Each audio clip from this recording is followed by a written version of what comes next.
Badfinger arrived on the scene in 1968, carrying the kind of raw, melodic talent that made comparisons to the Beatles feel almost inevitable. Their hooks were immediate, their harmonies warm and layered, and tracks like No Matter What and Baby Blue felt like instant fixtures in the rock canon. For a moment, it seemed like they were destined for the kind of longevity that only a handful of bands ever achieve. But the story behind the music was far darker than the songs let on. Lead singer and songwriter Pete Ham took his own life in 1975, driven to despair by a tangle of financial exploitation and managerial betrayal.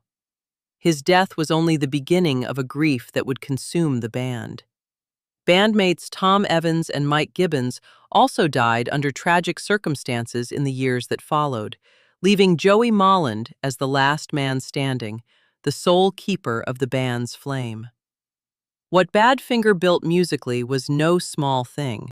Their sound sat at the intersection of pop accessibility and rock muscle, and that combination quietly laid the groundwork for what would later be called the power pop genre.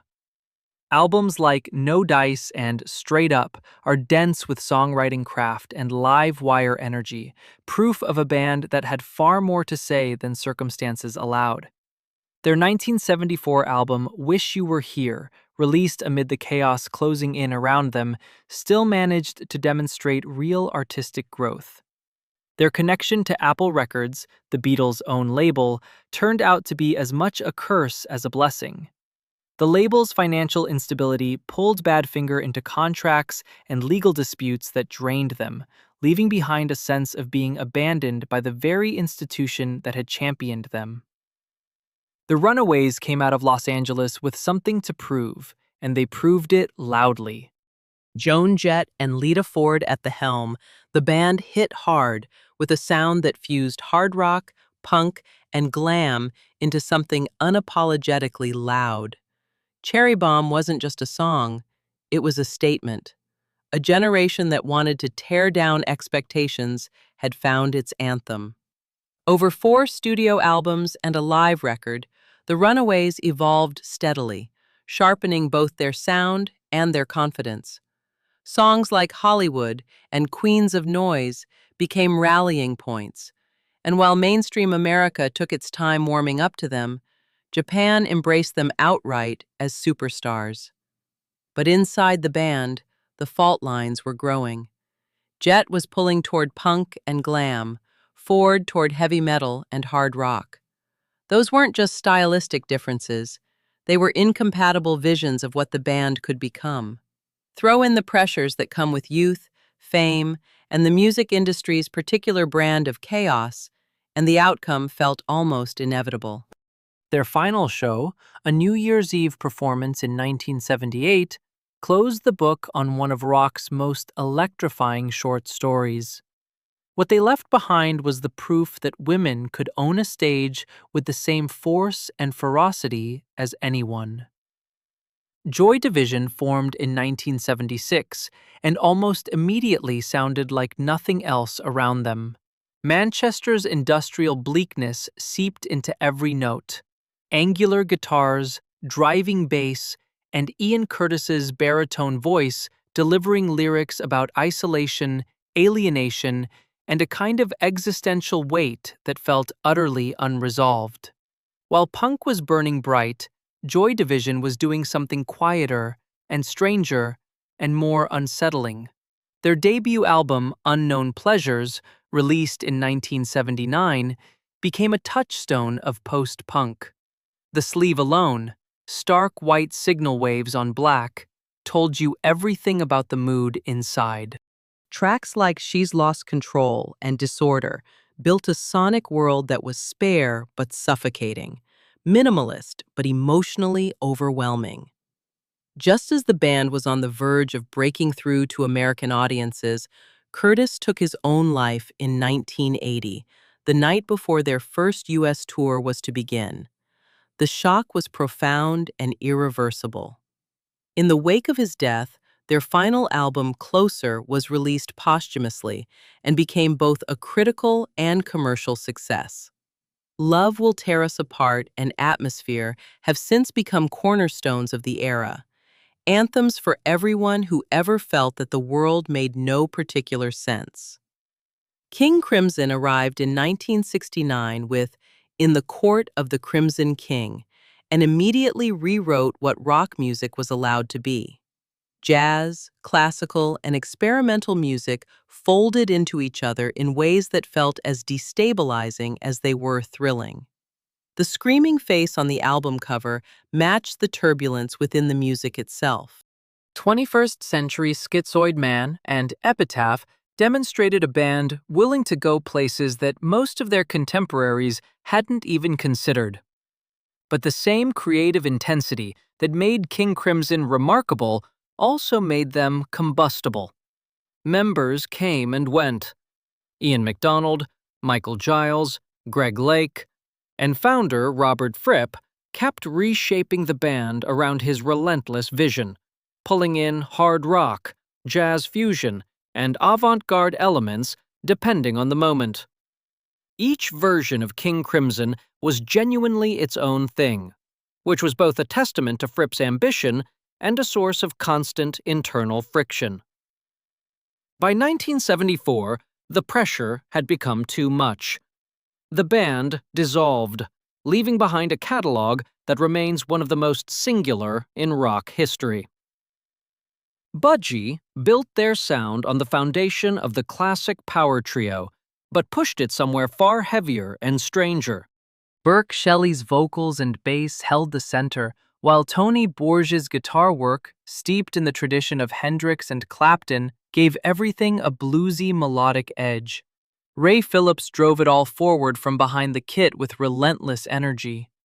Across 7 albums throughout the 1970s, 10 in total over the full span of their career, Budgie demonstrated a range that went well beyond what most people expected from hard rock.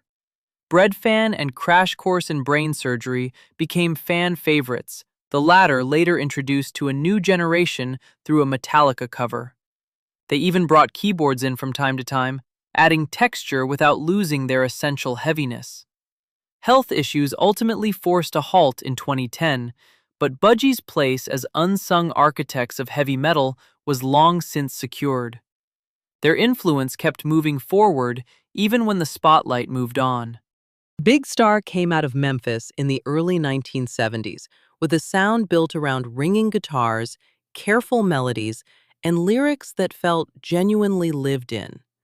Alex Chilton's songwriting touched on love and loss and a specific kind of youthful disillusionment that resonated even when it failed to reach the audience it deserved. Their debut, #1 record, released in 1972, introduced tracks like In the Street and 13 that became instant reference points among people who knew. Radio City followed in 1974, equally strong, equally overlooked.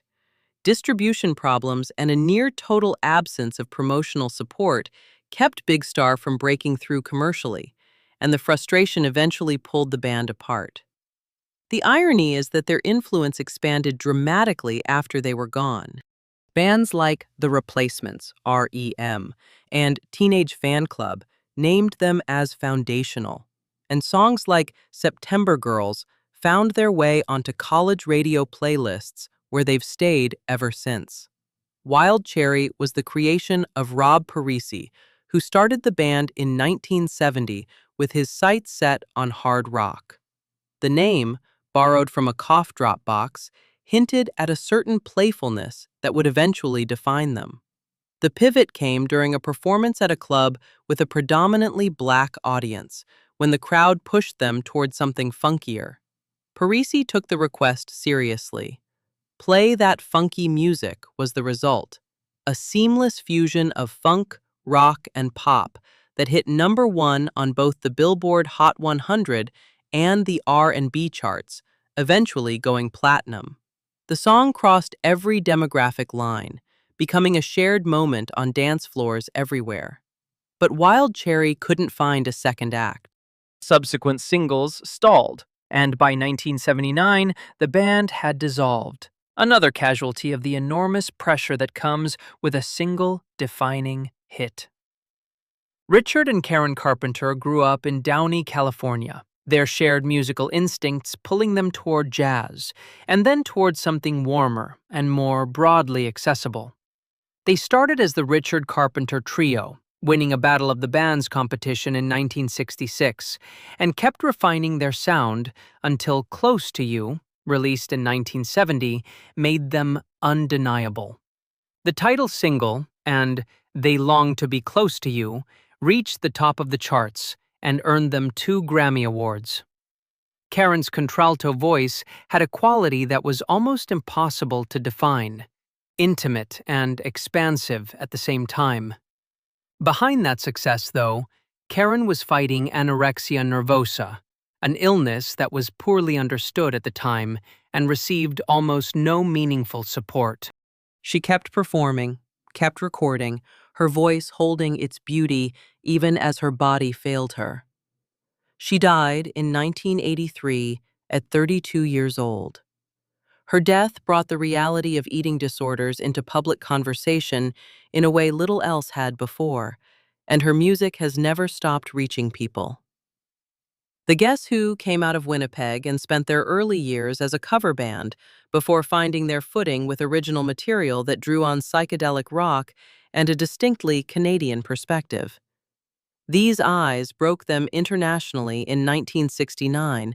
An American Woman hit #1 on the Billboard Hot 100 in 1970, becoming one of the defining songs of the era.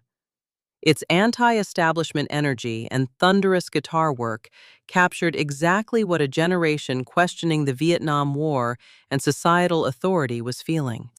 But lineup instability, particularly the departures of Randy Bachman and Burton Cummings, kept disrupting their momentum, and the band struggled to stay consistent as the decade progressed. By the mid-1970s, they had lost their footing. The impact on Canadian music, though, was permanent.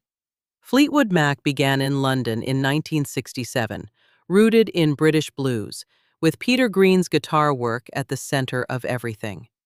Albatross and Oh Well established them early on, but Green's deteriorating mental health led to his departure in 1970, setting off a sequence of lineup changes that lasted years. Bob Welch, Christine McVie, and others cycled through as the band searched for a stable identity. The turn came in the mid-70s when they relocated to the United States and crossed paths with Lindsey Buckingham and Stevie Nicks. The 5-piece lineup that resulted, Buckingham, Nicks, Mick Fleetwood, John McVie, and Christine McVie, released their self-titled album in 1975 and found massive commercial success. Then came Rumors in 1977, recorded while the band was falling apart personally, relationships fracturing in every direction. The album channeled all of it, love, loss, betrayal, into something that connected with audiences on a scale few records ever manage. It became one of the best-selling albums of all time. The band's private anguish transformed into something universal. Montrose formed around guitarist Ronnie Montrose and featured a young Sammy Hagar on vocals, along with Bill Church on bass and Denny Carmassi on drums. Their self-titled debut from 1973 hit hard.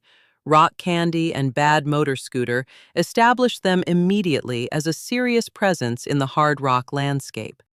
The follow-up, Paper Money, arrived in 1974, but by then the friction between Hagar's ambitions and Montrose's direction had become too much. Hagar left. The band pressed on with different vocalists, but couldn't recapture what that original lineup had. By 1977, Montrose had disbanded. The promise of those early records left partly unfulfilled. Television made Marquee Moon in 1977 and produced something that still doesn't sound quite like anything else. The title track alone, sprawling past 10 minutes, demonstrated a band willing to follow a musical idea wherever it led, regardless of whether it fit any commercial framework. The album was critically praised and commercially ignored.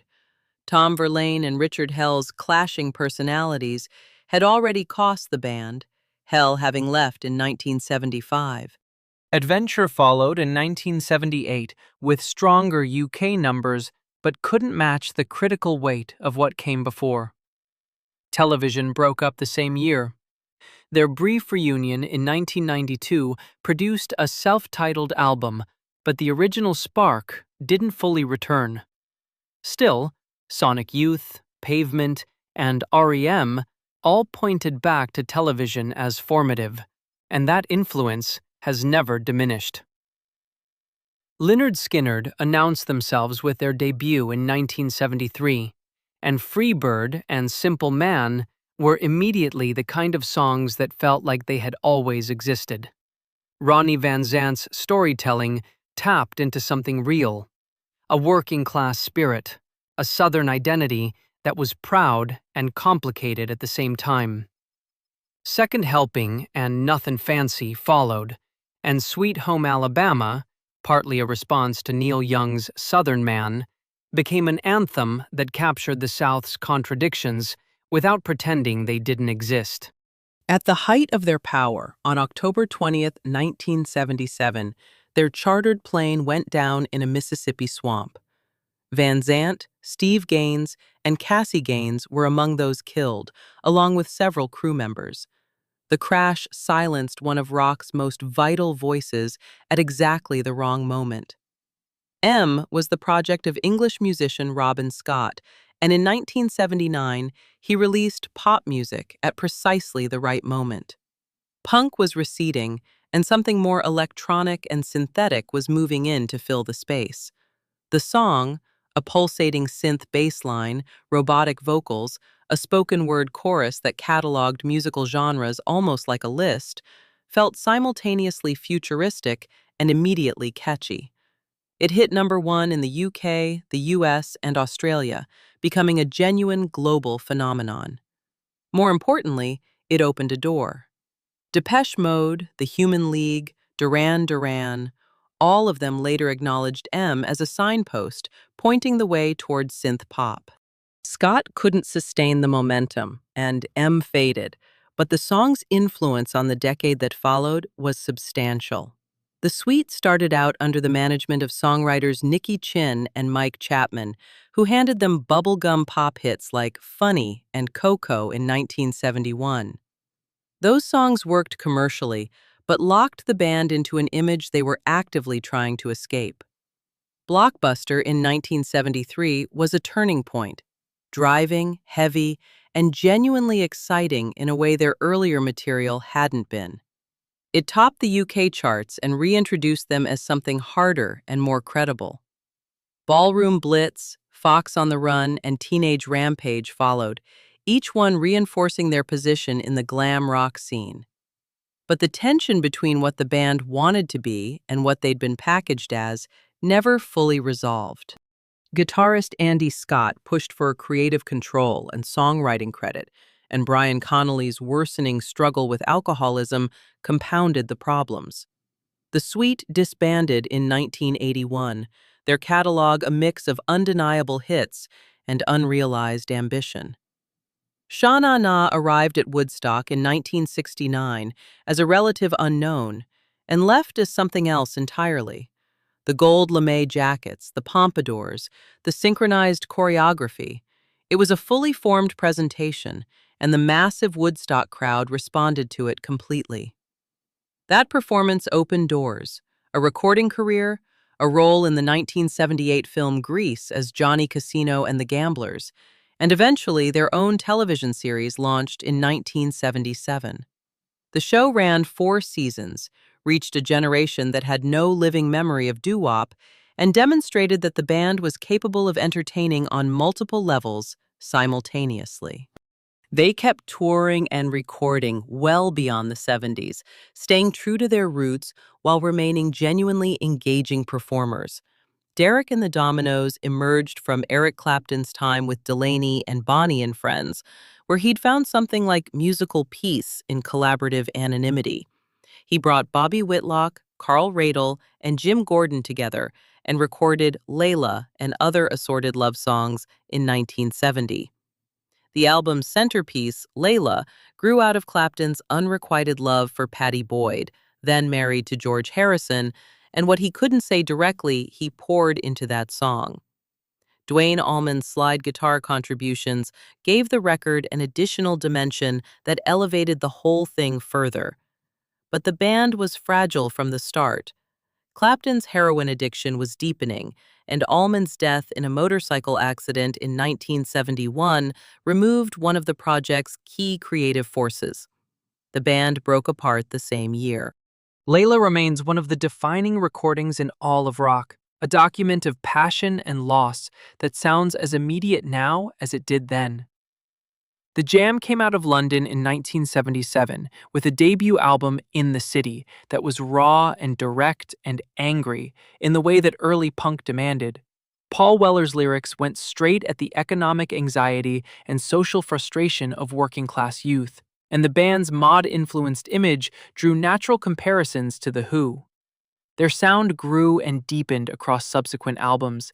This Is the Modern World, all mod cons, pulling in the Kinks, the Beatles, Motown, and soul without losing its essential urgency.